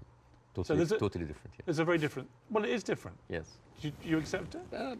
English is a second language, so they're different things. Of course, yes. Between saying 40 babies have been beheaded and 40 babies have been reported to have been killed, including some. So where are those beheaded babies? Well, apparently journalists are being shown utterly horrific footage. This comes to a very important question about credibility. Again, I'm not condoning what happened in October 7th, but I'm not a journalist. But as a journalist, wouldn't you take anything that an authority would say with a grain of thought? Yes. Especially if this authority have a long history of lying. And I'm just going to give a few examples. 1996, they bombed Kana. It's a refugee camp. They killed 106 people. Despite that they knew it's a refugee camp. They said, oh, maybe it's a one-time off. 2006, they bombed Kana again. 2014, they killed 2 teenagers at a checkpoint. They denied, as usual, but CNN was there. So they said, we have to say it. 2018, they killed a medic, a Palestinian medic, and they fabricated a video showing that it's someone else, that he was a human shield. And then can I just finish? Yeah, but I do want to respond. And then 2010, they killed Ahmed Oraiqat, denied it, then said it's okay, it's us. 2021, they bombed the media office in Hawass, it's not us, but no, I'm sorry. And then 11th May 2022, Shireen Abu Akleh, a reporter, your colleague, she's Palestinian, American citizen, she was shot in the head. And they provided forensic evidence and even a doctor's video that it was not them, it was Islamic Jihad. How can I expect to believe this regime, especially if the president of Israel comes down with this ridiculous thing? Have you seen that? No. He said, okay. This was reported by Sky News, and it was the funniest thing I've seen so much. This was a Colin Powell moment, but like the cheap edition. Mr. Herzog said, Isaac Herzog, it's like, we have found evidence on one of the terrorists, a manual to create chemical bombs. And then he showed this, and he showed, and this is, I just want to say, Why would a foot soldier go into enemy with like a manual to a chemical bombing? It's like, is that BYOB, bring your own beer, bomb? It's crazy. And what he like have like local ingredients to make, and then this is like, this is a manual of Al-Qaeda, of course, conveniently set in Qaeda. And let me read it to you in Arabic because this is funny. So, النشرة الدولية المعنية بالتطوير الذاتي والمعرفي للمجاهدين, which basically say, this is basically like a catalog for self-improvement for mujahideen. I didn't know that they have life coaches. So this, and you know what Sky News said? It's like, we cannot confirm or any of this, but we will show it anyway. So let me respond. So this is like this is a lying government. So let me respond. Yes. I do think the Israeli government has lied. All the time. Right? I do think they've lied. I'm not going to dispute that. I do think they've been caught lying. I do think they've said things that turned out not to be true. I also think that 2 weeks ago, a hospital was bombed. Yes. And it was immediately... Who do you think did it? Well, I'm going to tell you what I think. Hamas immediately tell the world it was an Israeli airstrike and that 500 people were killed and that the hospital had been destroyed. And then as the next couple of days go by, the hospital is relatively undamaged. The car park was obliterated. Many fewer people than 500 were killed. How many people died? Well, we don't know, because actually we're reliant on the Palestinian Health Authority, which is Hamas in Gaza, for the figures. So we don't know the number, but a lot fewer people died, it would appear, than the like 500. 100? We don't know. 50? Either way, it's appalling, but it may not have been anywhere near as appalling as was first said by Hamas. But here's the point. Most independent studies of what happened have concluded that it was almost certainly a militant stroke terror group inside Gaza, and they fired a rocket which landed in the hospital car park. In other words, it wasn't an Israeli airstrike. So I have an issue with that, because for 3 days before the attack, the priest and the patriarch of the hospital, because it's called the Baptist hospital, said that they have received multiple warning from Israel that they're going to hit the hospital. And then at the time of the hit of the hospital, one of the top aides of Netanyahu, he tweeted about like, we hit the hospital, and then he deleted it, and then basically like Israel gaslighted the world. But It was not us. But that's why I said most independent. No, that's not true. New York Times actually like just published something to prove that it was shot from Israel. And the thing is, No, okay, they didn't, though. Okay, numbers. They didn't. Numbers. Bassem, that's not true. Okay. The New York Times has not reported that it was Israel. No, they said They haven't. okay. That's not true. Over 10 years, Hamas launched 35,000 rockets into Israel. And many failed. They killed 69 people. And 25% military, only part of them were civilians. So over 10 years of 35,000 rockets, they killed 69 people. But in one strike, you want to tell me that these glorified firecrackers caused that kind of damage? Yes, it looks like they did, yeah. Okay. Yeah. And actually, it wasn't the damage that was reported by Hamas, who wanted people to believe it was an Israeli airstrike. So my point would be, I'm happy to concede that Israel government has lied about stuff over the years. But I'm absolutely certain as well that Hamas lie all the time. Why are we holding a militant... I believe, from all I've read, I believe they lied about the hospital. Why are we holding the militant terrorist group to the same standards as the best and only democracy in the Middle East? They happen to be the ruling party in Gaza. So they're not just a terror group, they are a political group as well, a political party. Okay. Well, they are. So the question again comes to this, and so far you've ducked it, so I want to ask you one more time. We can both agree that the scenes in Gaza right now are horrific, because I do feel that. But I don't know how else Israel can eradicate Hamas than the way that they're currently trying to do it. Do you have an alternative for them? Well, again, we are locked in the same thing, what can we do now? But we don't look at what was happening over there. The best recruiter for Hamas is Israel. I mean, you have talked a lot about the horrible condition in Gaza. Yes. I mean, let's imagine like a little boy called Rami. He lives in Gaza. You know, he have a horrible life, but like, you know, it's not that bad. I know he has a cousin in the West Bank. He's living a good life. He wake up in the morning and he found out that he was kidnapped by 3 settlers. He was burned alive by kerosene and he was forced to drink the kerosene. His name was Muhammad Abu Khudayra. That settlers did that to him in 2016. Said, all right, you know what, I'm just gonna leave. I'm gonna find a way to go to Europe. His aunt is a published author and she won a prize in the Frankfurt Book Fair. His name is Adnei Shalabi. And now she was cancelled because of what's happened, just because of her a Palestinian. His other aunt in America, his name Amawi, she is a speech therapist. And this is close to my heart because of my son. And she was fired because she did not want to sign the government contract that said that you cannot join BDS, which I don't understand. Why do people choosing to protest peacefully by not buying goods from a certain country? Why would the United States make that its own issue? So, and this guy, this Rami is being approached by like, join Hamas, join us, let's go kill Israel. No, I don't want to kill. I'm going to live in Gaza. It's a life, but 97% of water is not good for human consumption. Half of the population are anemic. Even the is not being treated, and it goes into the shores of Israel. It's like, oh, those Palestinians. It's horrible. Yeah. So, and then he wakes up in the morning. He doesn't think about killing Jews the first thing in the morning. He thinks about being there at 5 o'clock at the first 50 people in the line for bread, because if he doesn't, he will miss the food for his family. And he goes back, and he finds a message saying that we are going to bomb your house. He comes back, he loses his whole family. Now, tell me, what is a proportionate response for that? I don't know. I don't know. You cannot create terrorism and then you. I don't know. You have. They have created this. I don't know is the answer. But Bassem, let me ask you this: Hamas will have known when they perpetrated what they did on October the 7th, what the scale of response was likely to be. How does that help the Palestinian people? I don't know. That they are supposed to serve. I don't know. The wheels are already set in motion. But it doesn't, does it? I do not. You know, this is the thing. I feel sometimes that Hamas is with us in the room, that we are bringing Hamas.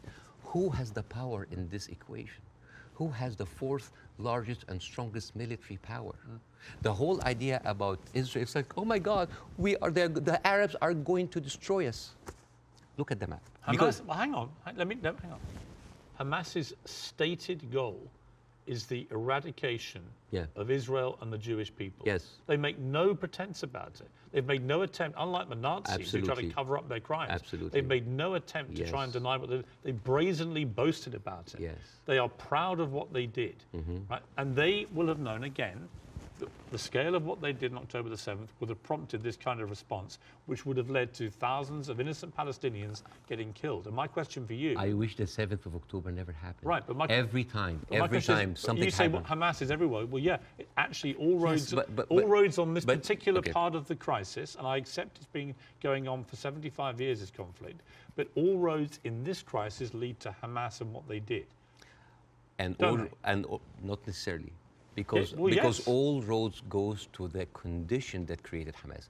If the Jewish people were expelled from Europe and went to Argentina or South Africa and Uganda and went in and took the land, you would have Hamas in all of these places. You and I can agree that the conditions Palestinian people have had to endure in Gaza for a very long time are completely unacceptable. I think it's completely unacceptable that Israel has wielded such control over the people of Gaza, working out who can come in and who can go out, turning on and off water and power on a whim, turning off the internet on and off at a whim, all that kind of stuff I can completely agree with. But given that I think we agree Hamas are a terror group... Okay, let's say... Let me finish my question. Given that we agree that Hamas is a terror organization who have a publicly stated position of annihilating not just Israel, but Jewish people, and as we saw on October the 7th, they mean it. If you are Israel, what do you do to get rid of those people who have shown the world that's exactly what they will actually do if they get the chance? You know what I would do? I would give the Palestinians what they deserve. Terrorism is a virus. Yes? It's a virus. I agree. If a patient with a flu came to you and you're a doctor, how can you treat that patient? How do you treat it as a doctor? How do you do? Well, you're the doctor. You give them nutrition, fluids, and rest. So the immunity of the body gets rid of the virus on its own. If I received that patient with a flu and I took a sledgehammer, it's like, why are you not getting better? Do you think that patient will get better? No. You are weakening him. You are making him worse. Israel did not just weaken the body of Palestinians, making them unable to get rid of hate and radicalism. They have openly bolstered about helping and giving money to the same terrorist organization. So I agree. I think Netanyahu is complicit in keeping Hamas in power because it suited him politically. Yes. And I think you can't get away from that. Yes. There's no question of that. But there's also no question that the Israeli government, led currently by him, has to stop Hamas from perpetrating another terror attack. And again, it comes down to this question. What do they do to get rid of Hamas if it's not what they're doing? I don't know. But like, as an Israeli citizen listening to this, how come that my prime minister bragging about giving money to the terrorist group that he is using right now to eradicate a whole group of people, and yet using them as an excuse? Isn't that weird? This is like this is like Tony Blair being like found like giving money to Al-Qaeda or ISIS and then going to fight them. How does this work? How does this work? I agree. How does this work? Yeah, but I agree with you. So yeah, it's a terrorist attack. And Israel is funding them? I mean, this is in the words of Benjamin. This is the thing about Benjamin Netanyahu. He brags about that stuff. So this is a circular question. Yeah, but yes, I agree with you. Hamas is to blame. Who created Hamas? Who's helping them? And who is allowing for an environment for that kind of hate and destruction of Jewish people to aspire? And the thing is, there's something very important to the Western audience here. They think that Israel is a small, tiny country between the hostile Arab countries. The biggest military power in the Arab world is Egypt. They have a peace treaty. Their neighbors, Jordan, they have a peace treaty. Saudi Arabia, Emirates, either like have like full relationship or like on the way of normalization. Yeah. The only people that, even Syria is not like even like didn't launch like a single bullet. The only two crutches that Israel has is like Hezbollah and Hamas. Yeah. A few militant, thousands of militant. Is that really formed an existential like threat, especially if I know that over 13 years, only 69 Israelis were killed? I would say. Would that really wipe out Israel? Is Israel that weak? I think if you have two groups of people who are ideologically wedded to your destruction as a state and as a populace, and you're constantly firing rockets, as Hamas have done for over a decade now, then that cannot be acceptable. You have to stop that, right? These are terrorists who've now shown on October the 7th their true colors. They don't just talk about wanting to kill all Jewish people. They are going to do it if they get the chance. So I don't believe Hamas can possibly stay in any position of authority in Gaza. I think that would be ruinous for not just the people of Gaza, but also for Israelis. So if you're going to get rid of them, which many people think on both sides is inevitable and should happen as a consequence of what they did, the big question is, how do you do that? And I don't know any other way other than the way Israel is currently doing. Hence my personal moral quandary about this. So if a terrorist takes over the Empire State, instead of taking him out, we bomb the whole Empire State? Well, that's the question, isn't it? Proportion. That is not even a question. Well, that was not even a question because that would be ridiculous. You talk about the normalization of the region. I mean, the theory that I most buy into, supported by recent, I think, Wall Street Journal reporting, that hundreds of Hamas terrorists had gone to Iran for training before this attack. Okay. It had obviously been very carefully organized, and so that is, I think, highly likely. But if you're Iran, and you're looking at all this normalization, and you're looking at Saudi Arabia being next, this is your worst nightmare. So a perfect time to commit an atrocity like this through your proxy of Hamas. Again, I'm not a political expert to know what is the background, but let me tell you. It's a likely theory. Is Hamas justified? Is all of the horrible conditions that Palestinians are living in, is that a justification for Hamas doing what they did in October 7th? Good. Do you think so? Of course not. Right. So we're agreed. No, of course. So let me ask you the question a different way. There is no justification what Israel is doing now. No Hamas, no terrorist attack justifies this. Well, because you have been there. No, but you have been there. You have stood against the Iraq war. Yes. And that is too much. Yeah, but here's the difference. You are killing a whole population. No, here's the difference. I didn't stand against them for that reason. I stood against the Iraq war because I did not believe we had seen evidence that Saddam Hussein had weapons of mass destruction. So we were fighting a war against a country and a despotic leader which had nothing to do with 9/11, as they were trying to claim. It was actually a lie perpetrated on the world, and the consequences were disastrous. 1 million people died. I mean, over 150 British troops died. My brother served in Iraq and could have been one of them. You know, the whole thing was a fiasco, a deadly fiasco. It led to the rise of ISIS and all the hell that came with that. So, you know, yes, absolutely, I fought that campaign against that war, and I wish I'd been successful. But the singular difference here is no one is disputing, least of all the Hamas themselves, that they perpetrated this attack. And I believe Israel has a fundamental right and a duty to defend its people from them doing it again. So if we can agree on that as a principle of a country that's had that kind of attack and how you deal with it, the question then becomes, how do you eradicate the people who did it?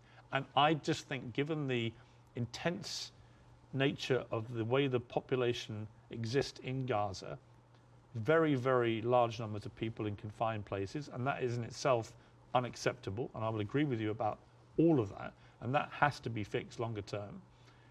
But actually, if Hamas are everywhere there amongst these people, I just don't see any alternative to what they're doing. And I'm very happy to consider one. But I don't think you have one either. So if the Iraqis were actually, there was evidence that they were behind 9/11, would that still be okay to kill a million Iraqis? We have a parallel, which is Afghanistan. And in fact, I would say, but that raises a different question.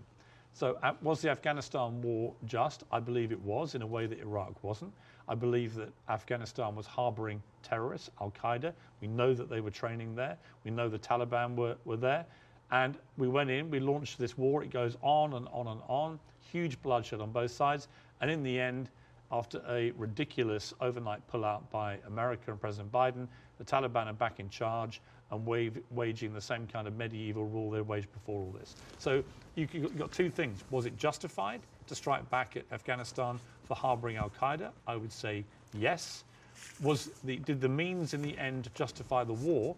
You could argue no, actually, because actually you ended up with the Taliban back in charge. So they're two different things. And it may well be here, by the way, as I've said, that if Israel pursues this ground invasion, it backfires horribly. It leads to a much wider conflict involving many other people, possibly including Iran directly. And it could be a horrendous escalation and a massive war raging through the whole region. And that is my fear about it.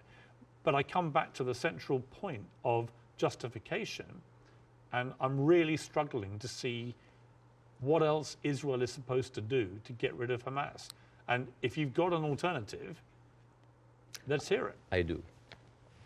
Piers, this is never about Hamas. Believe me, it is never about Hamas. If somebody tells you who they are, listen. Israel has been telling the world all the time, they need to clear the Gaza Strip into Egypt. You think that's always been the plan? Always there. I mean, they have said it. They have said it many times. Why does Egypt take them? And do you think when Egypt takes them, do you think they go back? No, never. And then when they're done with Gaza, they will go back to the West Bank. They will kind of like build the settlements around them, and then until they push them into Jordan, because that is the plan. They have talked, not just Benjamin Netanyahu, everybody said like, there's no state, two states. It is one state, and it's for the Jewish I don't people. think he believes in a two-state solution. Nobody believes in a two-state solution. It is one state. But nor do Hamas, obviously, and they're the ruling authority in Gaza. They don't. You see what you're comparing? It's a militant group. It's a small militant group. But they are Israel as a nation. They are the elected political leadership. They were elected in 2006, and 50% of the people in Gaza right now are under the age of 16. They were not even born. I understand. Yeah, like so. And the thing. All right. So Bassem, let's agree about that. But that's the circle state. I understand. It's a circular firing squad. Hamas. I know. But okay, let's move forward. Oh yeah. Let's assume somehow we get to a place, possibly at the instigation of countries like Saudi Arabia and others getting directly involved, where you get to a place where Hamas are removed, and I don't quite see how that happens without enormous further bloodshed, but let's assume they get removed. Let's assume that Netanyahu is removed from office, which I think is highly likely just from the fury of his own people about what they see as the defensive and security failings, plus his attack on the Supreme Court already causing huge polarization. Let's assume we get new leadership in both places.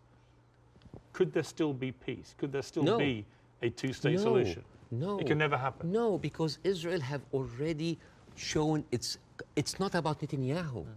It is the policy of Israel not to give the Palestinians their seat. It has always been there. But what if you find leadership that understands? You will not. But why are you so... You will not. Why do you not think so? Because Israel has been... But they would say the same about the other side. And I remember... Who has the power? Let me give you a parallel. Obama in his book... Let me give you a parallel. Okay. Let me give you a parallel. Northern Ireland, okay? Northern Ireland appeared to be completely intractable, with the IRA and the loyalist paramilitaries trying to kill each other. In the IRA's case, trying to kill British people as well, because they did not want this to go the way that people wanted it to go. And ultimately, we got to peace because we found leaders who actually had the courage, the moral courage, to get in the room with the people that were trying to kill them and to do a deal. I don't think you can do that with Hamas. I think they're on a different scale altogether to the IRA. But we did have a seemingly intractable place riddled with violence on both sides, and eventually we got peace. Do you not see there's any chance of doing that here? No, not with Israel. Obama, after he left office, he wrote in his book, the problem with the Palestinian-Israeli conflict is that one side is extremely powerful and one side is extremely weak. There is absolutely nothing to oblige that strong side to give anything. All over the years, Israel showed you many times that they are not interested in peace. Leave Gaza. Forget Hamas for a second. The West Bank. What have they been doing in the West Bank? The illegal settlements did not stop a single day. No, they no. are and it's completely wrong. Yeah, but the thing is, it's wrong. I agree with you. But you see what they're doing in the West Bank right now? They are creating little Gazas. They are creating little Gazas. Yeah. And until they are like squeeze them. It's completely wrong. There is a hilarious documentary called The Wanted 18. It is like an Israeli-Palestinian co-production. And it tells about the incredible story about the residents of Beit Sahur. It's a Palestinian town next to the Nazareth. And they said they don't want to depend on the milk coming from the kibbutz. So they bought 18 cows. 18 cows. And they didn't know how to milk the cows or have a cow farm. So they were like engineers and doctors. So they sent people to kind of like to learn how to do the farm. So they bought the cows and they started to produce milk and they started to sell the milk to the villages. The Israeli authorities were not very comfortable. So one day the military government came in and was like, those cows, and I quote, constitutes an existential threat to the national security of the state of Israel. You need to get rid of them. And the movie goes about like the hilarious attempts of hiding those cows between the butchers and the houses. And in one scene, a cow is actually running and the Israeli soldiers are like running behind it and they corner it and they corner it and they're about to kill it. And you know what did the cow say? You didn't fall for this, cows don't speak. Yeah! But you know, it actually said something. You know what did it say? It said Hamas. But anyways. But you see, this is the ideology of the Israeli ruling party. They are not interested. They're not even allowing you to get your own cows. I mean, I want to discuss something that is very important because we have been talking about Israel being a democratic state, a secular state for all of its citizens, including its Arab residents, right? Wrong, Yes. wrong, wrong, wrong. 2018, there was a resolution that was offered in the Knesset that say that Israel should be a state for all of its citizens. That seems basic, right? That resolution was not even allowed to be discussed. It's like, wait, why? And the rebuttal was, Israel being the state of all of its citizens would threaten the character of the Jewish state. There is, I have a friend of mine, his name is Andrew. He's Palestinian Christian, they do exist. And his family comes from a town called Tarshiha. As many Palestinian towns, these were like, you know, had another Israeli town called Kafar Vradim. It is a left-leaning town. They voted against Netanyahu by 70%. And they announced an auction to sell houses. And then they noticed that most of the applicants were Palestinians. They canceled the auction. Why? Because in each Jewish town, there is something called admission committee that can decide who can live in this town. Sounds like Jim Crow for me. And then they canceled. And you know what they say in the reason? They say, Kafar Vradim welcomes all citizens of Israel despite their race, gender, or color. However, the majority of the town would like to preserve the character of the town as being Jewish, Zionist, and secular. How does this go together, secular and Jewish aside? You know, and this brings me to this picture. This is a very famous picture. You know, remember this picture? I'm sure you've seen it. Yeah. This, for the people who don't know, this from San Augustine, Florida, 18th of June, 1964. This was a white-only motel. And these are black activists who wanted to defy the law and jump into the hotel. This guy, he's the owner of the hotel. His name is James Brooke, and he was pouring acid to scare them out of the hotel. His neighbor said that James Brooke was a victim because he was just following the law. And you know what James Brooke said? He said, it's not like I don't like black people. I just don't like them in my swimming pools. Now, if an official said that, wouldn't you say that this town has kind of a systemic racism? Yes. This quote was not said by James Brooke. It was said by Deton, the head of the Galilee municipality, when he said, I don't like Arabs. I don't just like them in my swimming pools. The town of Nazareth Elite, 2010, the Arab Christians in the town, they requested to set up the Christmas tree next to Nazareth. This is the birthplace of Jesus. And you know what they said? We cannot have it because non-Jewish symbols would offend Jewish residents. But this comes back to what you were saying at the start, which is about the hate on both sides. No, I'm not talking about the hate. I'm talking about this shining example that Israel won't tell the world that we are like the Western world. We are secular. I don't know if you know this, but they're not just like secular, like Christians against their own Arab. I'm talking about like Arabs with Palestinian, with Israeli identity. I'm talking about them being even racist against their own people. 1950, Yemenis immigrants that came from Yemen, and they were in the transition camp waiting to be transferred into Israel. Their kids were taken away from them and given to white Ashkenazi Jews because they were not white enough. But Bassem, what would happen if a Jewish person went to Gaza? Why would they go to Gaza? Exactly. Even I wouldn't go to Gaza. Exactly. That's my point. Yeah, it's a dystopia. But I'm just. So it's not just. You're raising points about Israel, making out that somehow they're as bad or worse. No. But what's going on there? Hamas has ruled over the Palestinians in the most oppressive way imaginable. Absolutely, but you know what? Hamas never claimed that they are the only democracy in the region. They never claimed that they are secular. They never said that they adopt Western tradition. And they definitely, they did not use that lie in order to carpet bomb a whole country. Okay. Now here, I want to say one example. And I'm going to leave you. All right. Israel, you think that Israel will by the way, the whole thing about the Yemeni children, you can find it in New York Times. It's called like the lost children of Israel, the forgotten. But even when Ethiopian people were immigrated to Israel, Ethiopian Jews, women then report, 2013, that's not like 50 years ago. They reported that they were given against their consent and without their knowledge contraceptive shots so they wouldn't reproduce because they are the wrong color. Israel is a racist, apartheid country that is projecting this shiny example of secularism and democracy for the people so people can accept whatever they do because they look at Palestinians as lesser people. This is the whole point. This is the whole point. And I would like to quote Winston Churchill. He had a quote that say, I don't believe that we have made a great wrong to the Red Indians of America or the black people of Australia because they were replaced by a higher race, a stronger race, a more world-wisely race. This is why Queen Rania is criticizing the West. This is why we here said, like, where are your values? Because this is the crux of the problem. It's not Hamas. It's not Palestine. It is people looking at us as lesser human beings. Bassem? I don't dispute the characterization that a lot of the Israel administration look upon Palestinians as lesser people. Otherwise, they wouldn't. They even look at the Ethiopian Jews and Yemeni Jews like less. I wouldn't dispute that. I want to quote you to end this. No, why would you end this? Don't end this. We'll be talking for 2 hours. Why not? At some point, we're having an amazing time. We can do another interview. Well, this one goes big. I think this is a neat way to end it. He said, I actually believe there is a middle ground between everybody and they can meet. I direct my criticism for the extreme of each one of them. That was you, Bassem Youseff. I agree with that. But I don't share your view there can never be peace in this region.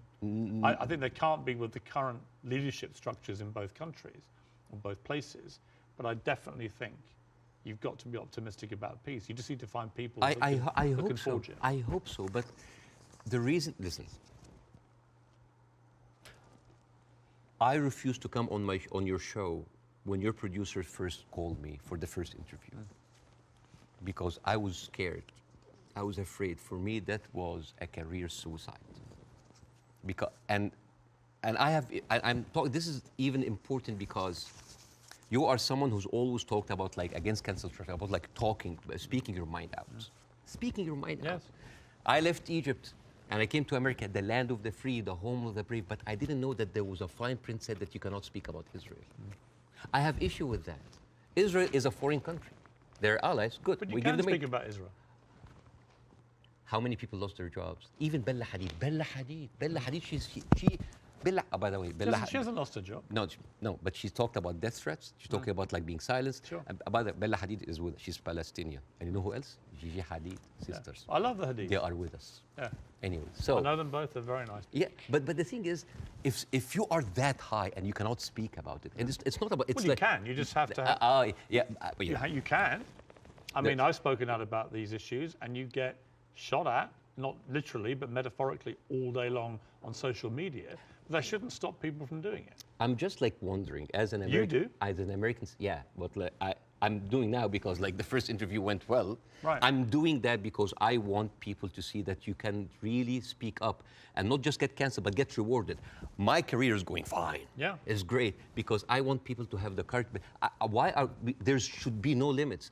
I'm kind of like so confused as an American citizen why every American presidential candidate have to go and kiss the hand and bend the knees to AIPAC. This is a lobby that works for a foreign country interest. Why don't we have like a lobby for Saudi Arabia? It is they're giving us more money. But you know the great thing?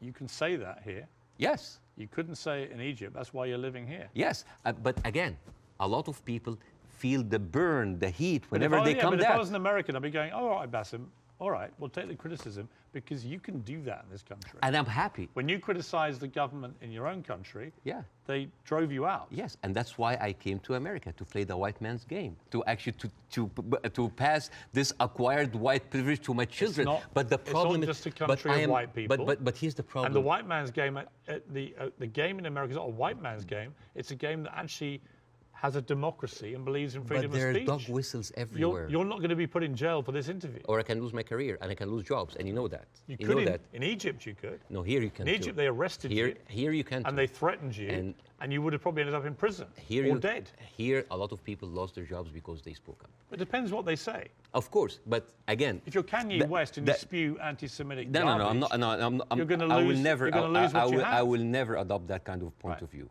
But the thing is, there is dog whistles everywhere.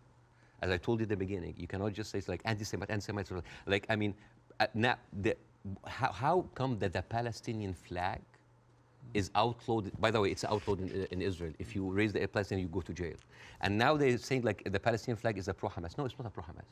You know, I was doing a comedy show in Arizona, and a guy was like wearing like a kufaya, like a scarf, and I took it, and I'm not like in hyperbole and like wearing symbols, but I just took it because like, why are we gonna outlaw colors and flags? That is absurd. That is not right. I agree. I don't think you should, but you should certainly outlaw Hamas. They're already outlawed. I mean, I'm not supporting them. Because they're a terror group. Okay. But the people with the power, the people who supposedly have the...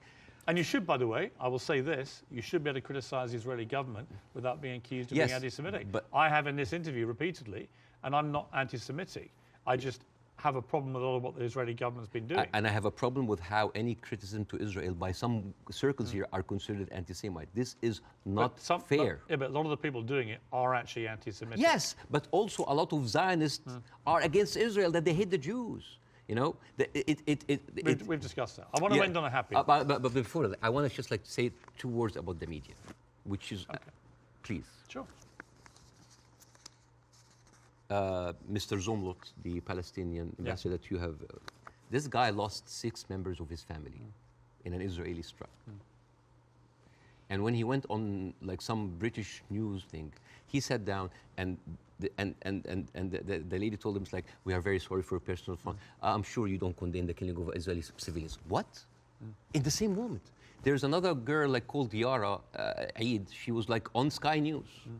And the girl was like crying, like, I lost 30 members of my family, 17 of them are children, I lost my best friend. And then, what did you think would happen forget about empathy. I think a lot of people... What about manners? Well, I think you have to start, I've said this repeatedly, you have to start from a place of humanity. You have Yes. to look at what happened on October the 7th and feel utterly outraged and disgusted for the loss of human life. Yeah. And you also have to feel that for what's happening in Gaza to innocent people. But and if you can't feel both for both sets of people, both sets of innocent people being killed, if you can't feel a sense of despair and horror over their deaths, you don't have any humanity. believe me, Piers, it's not really about that. There's a deep sentiment in the Middle East, in Arabs, that the West do not look at us as equals. Well, you know what? So what I did, I went to the machines. Yeah.